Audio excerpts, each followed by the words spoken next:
I don't want to believe that she's gone. It hurts too much. She was my only daughter. 18-year-old Savanah Soto was 9 months pregnant. She and her boyfriend, 22-year-old Matthew Guerra, were reported missing on Saturday after they didn't show up for an appointment to induce labor.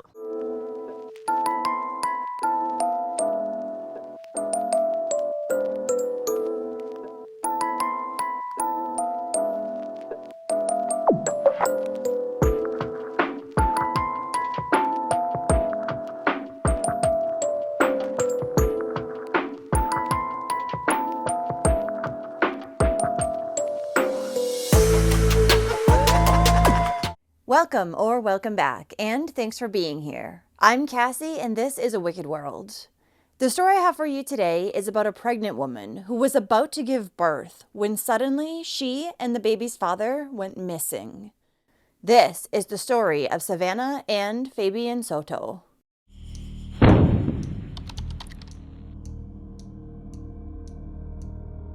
Savanah Nicole Soto was born on August 22, 2005 in San Antonio, Texas, to her father, Pedro Soto, and her mother, Gloria Cordova.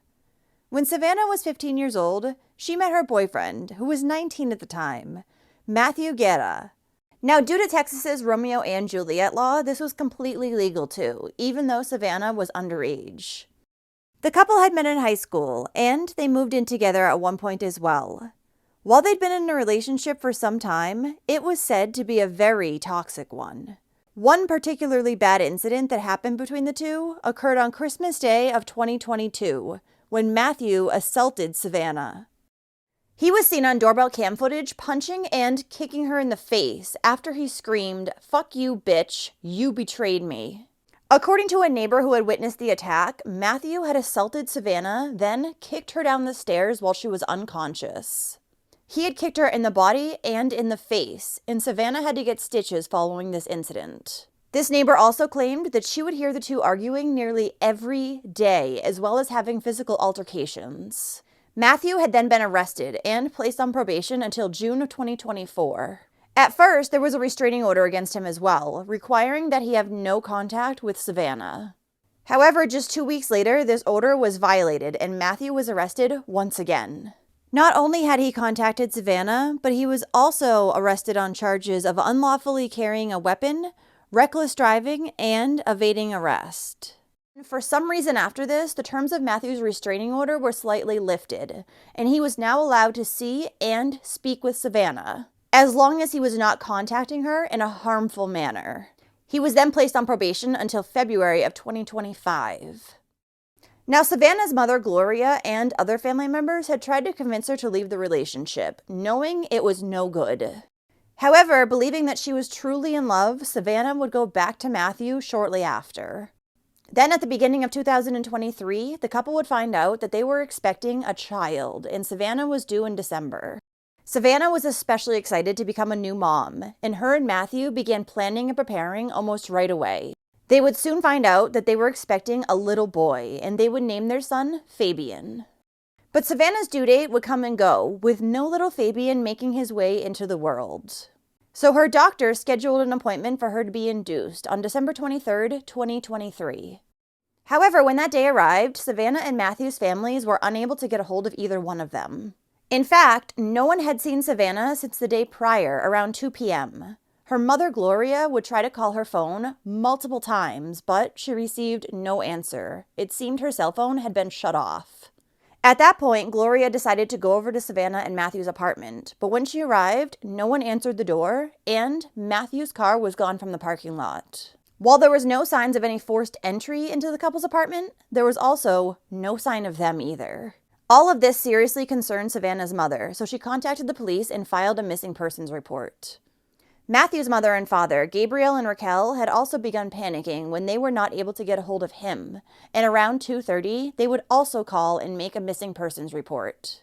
His father, Gabriel, and stepmother, Raquel, additionally went to the couple's home, and when no one came to the door, Gabriel decided to kick the door in.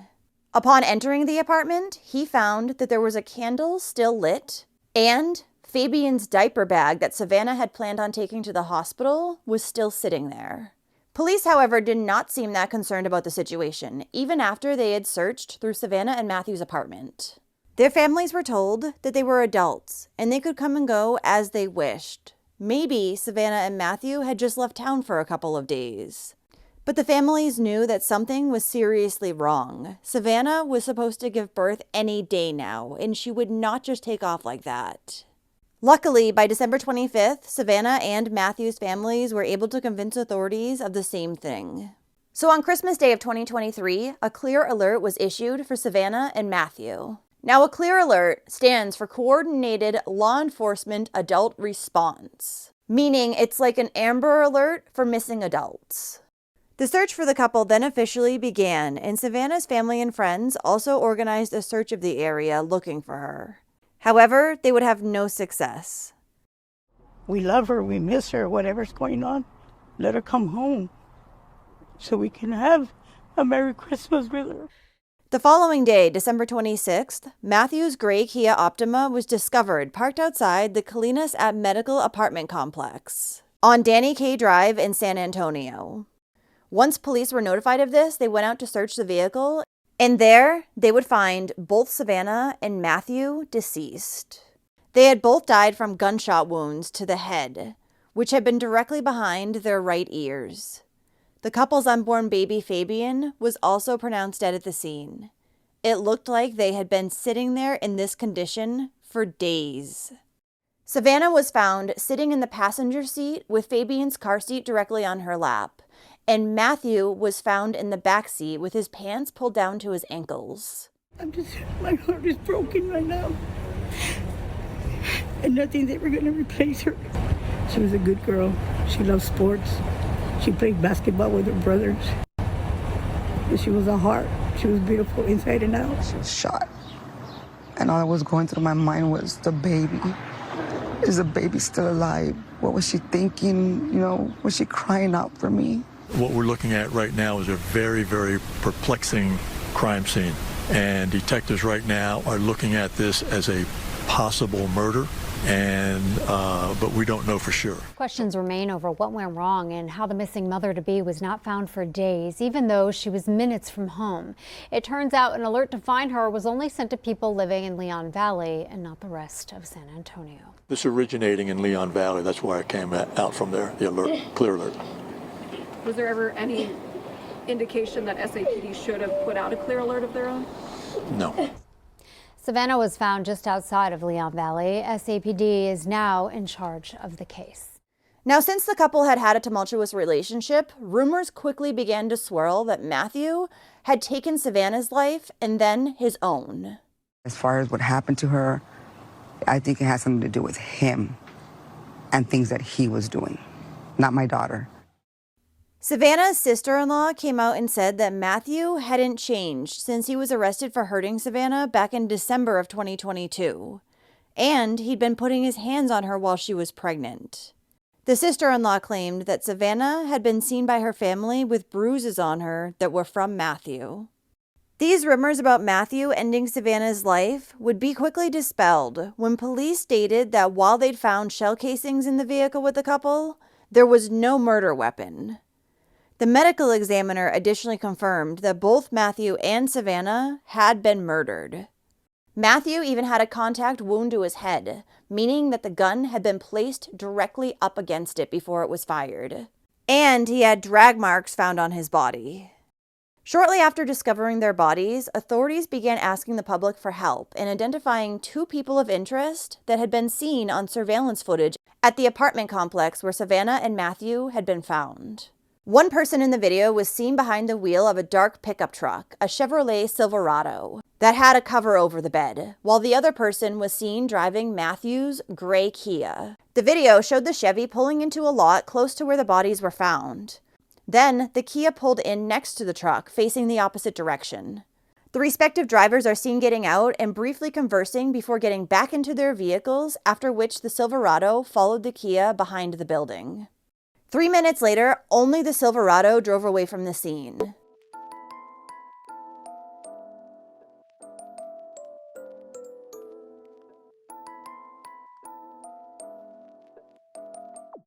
Investigators believed that Matthew and Savannah were already dead at the time this video surveillance footage was taken. It wasn't long after this video was released to the public that police would end up making not one, but 2 arrests. On Wednesday, January 3rd, 2024, authorities announced that they had arrested a father and son, 19-year-old Christopher Preciado and 53-year-old Ramon Preciado, in relation to Savannah and Matthew's deaths. She was 9 months pregnant. What do you have to say to her family?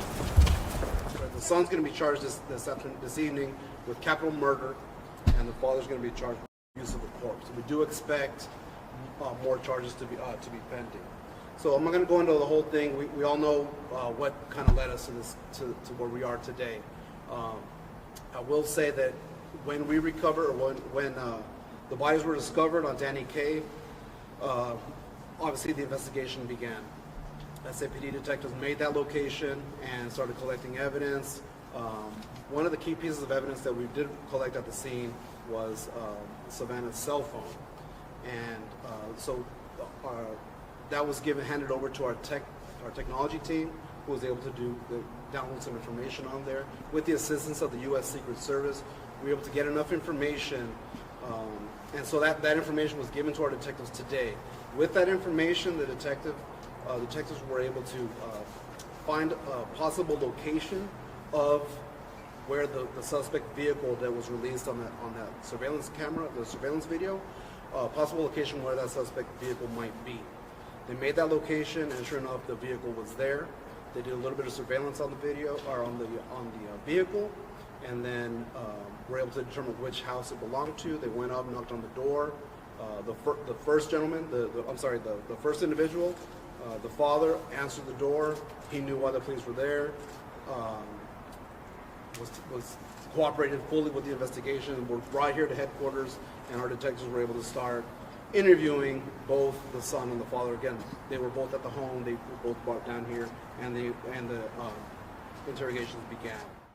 When the 2 men were arrested and brought in for questioning, 19-year-old Christopher would admit that he had killed the couple, but it was only in self-defense. According to Christopher, they had arrived at his home on December 21st to sell him some marijuana when Matthew had suddenly pulled out a gun on him. Christopher said that he tried to wrestle the weapon out of Matthew's hands, but as he was doing so, it accidentally discharged and fired, hitting Savannah. At this point, Christopher claimed that Matthew turned the gun on him again, but Christopher was able to turn the weapon around and instead shoot Matthew. He then called his father Ramon up in a panic, telling him what just happened, and they went about discarding of Savannah and Matthew's bodies together. And upon searching the father and son's home, police would uncover the murder weapon. Shortly after Christopher and Ramon were arrested, it was confirmed that Matthew had been selling drugs for money.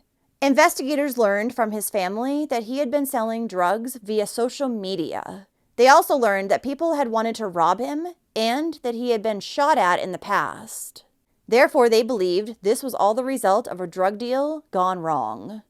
People were also still examining the security footage that police had released, and many believed that there were 3 people actually seen in the video, though investigators were claiming that there was no other person of interest at this time. However, on January 10th, Myrta Romanos, Raymond's girlfriend, was placed under arrest, and she was charged with a corpse and tampering with evidence as well. It was found that the weapon that was used to end Savannah, Matthew, and Fabian's lives actually belonged to her. This proved that Christopher's story that Matthew had been the one who had brought the gun into the home was false. When Myrta was originally questioned by authorities, she claimed that she did not know what had happened that night because she had been sleeping while it occurred. But police were able to place her at the scene after surveillance video showed her arriving back home in the Chevrolet pickup truck with Christopher and Ramon. Myrta was now the 3rd person that was believed to have been seen in the video surveillance footage, handing Ramon a towel from inside the truck. Authorities were under the impression that 19-year-old Christopher had been the one who killed Matthew and Savannah, and his parents had just simply helped him clean up the scene. Ramon and Myrta's trials were supposed to start just the other day. However, they have been postponed yet again, and Christopher is still sitting behind bars awaiting his trial as well. Now, Savannah's death was especially difficult for her family because it came not long after her 15-year-old brother had also been killed. Back in May of 2022, Ethan Soto had been fatally shot. According to police, 18-year-old Victor Rivas was upset with Ethan for stealing $60 worth of THC-related drugs, and so he had lured him out of his home, then shot him. A memorial service was held for Matthew Guerra on January 9, 2023 at Mission Park Funeral Chapel. A separate service was held for Savanah and Fabian on January 22nd at St. John the Evangelist Catholic Church in San Antonio. Savannah was buried holding her baby boy in her arms. Shortly after the funeral, Savannah's mother Gloria wrote on Facebook, "Laid my baby girl to rest today, and I still can't believe she's gone. Love you, my princess, till we meet again." It still hurts. And it's always going to hurt. The holiday season means heartbreak to the Soto family. I'm just torn apart right now.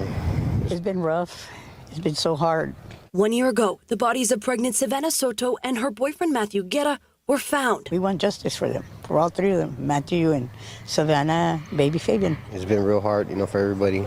Pedro Soto is Savannah's father. He says the last year has been unimaginably hard. He finds strength in family, using a tree memorial and tattoos to keep these memories alive. I had to get them. That way, when I look at my mirror in the mornings, I see my daughter. As the new year comes, this family is determined to continue their fight for justice. It's going to get real hard, and we're going to need each other's to hold each other up.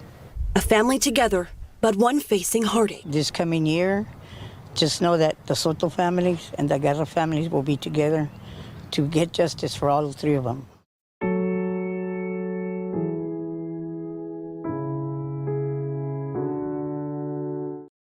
Well, thank you for listening to Savannah and Fabian's story today. It's so sad that Fabian never even got a chance to make it into this world, and Savannah never got the chance to experience being a mother, which she was so looking forward to. And all over a little marijuana. How could you kill someone, let alone a pregnant woman, over something so insignificant? I'm also amazed that Christopher's parents decided to just help him cover up his awful crime instead of reporting him to the police. What do you think about this case? So, if you like true crime and you want to hear it from me, then don't forget to hit that subscribe button below and turn on your notifications too, so you'll know when I upload a new video, which is at least 3 times every single week. Thanks for watching A Wicked World today. Until next time, take care guys. Bye. Thank you to all the patrons of A Wicked World.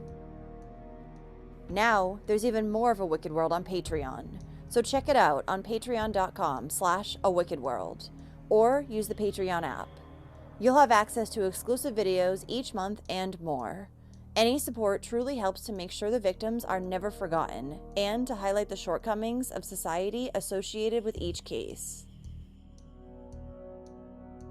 Do you have a suggestion for a story you'd like to see me cover? If so, send me an email to awickedworldtruecrime@gmail.com.